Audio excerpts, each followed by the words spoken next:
हरियाणा में bond policy का विरोध जारी। पॉलिसी को वापस करने पर अड़े हैं एमबीबीएस छात्र। छात्रों की मांग, पूरे देश में हो एक ही बॉन्ड पॉलिसी।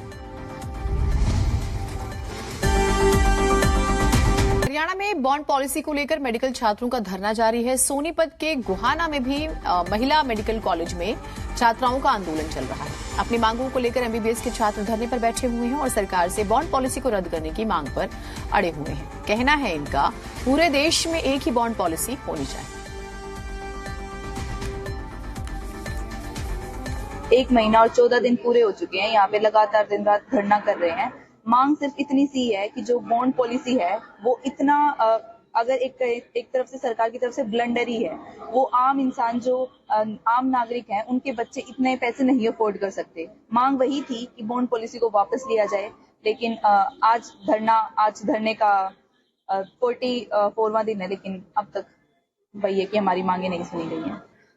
एनएमसी ने एक बात कही थी कि 1 नेशन 1 बॉन्ड लागू होना चाहिए। अगर एनएमसी वो लागू करती है वो तो सब पे ही होगा। और रही बात स्टेट पॉलिसी की, तो स्टेट पॉलिसी और भी राज्यों में है, लेकिन ऐसी स्टेट पॉलिसी कहीं भी नहीं है। हमारा जो प्रोटेस्ट है वो एक सर्विस के अगेंस्ट नहीं है, जो कि मुख्यमंत्री जी गुमराह कर रहे हैं लोगों को ये स्टेटमेंट पास करके। ये जो बॉन्ड पॉलिसी है, इससे तो हम सरकार मतलब जो है ना डॉक्टर से सेवा करवाना चाह रही है। हम चाह रहे हैं कि सर्विस बॉन्ड दो, पैसे की जरूरत ही क्या है, सर्विस लगा दो कि हम 1 या 2 साल बाद कंपलसरी सर्विस हर एक एमबीबीएस स्टूडेंट को देंगे। अगर कोई मना करता है तो उसकी डिग्री रोक लो। इसमें पैसा लगाने की जरूरत ही क्या है।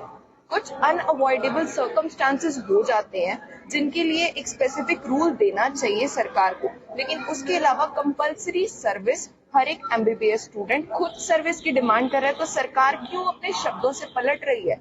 एक तरफ सरकार कहती है मेवा खाते हैं, सेवा नहीं करना चाहते, और दूसरी तरफ सरकार बोलती है कि हमें तो पैसा चाहिए। तो सरकार को पहले तो खुद अपने बयान में श्योरिटी दे देनी चाहिए, आई थिंक, मीडिया के सामने। उसके बाद सरकार को इस बॉन्ड पॉलिसी के ऊपर आना चाहिए। हिसार में 12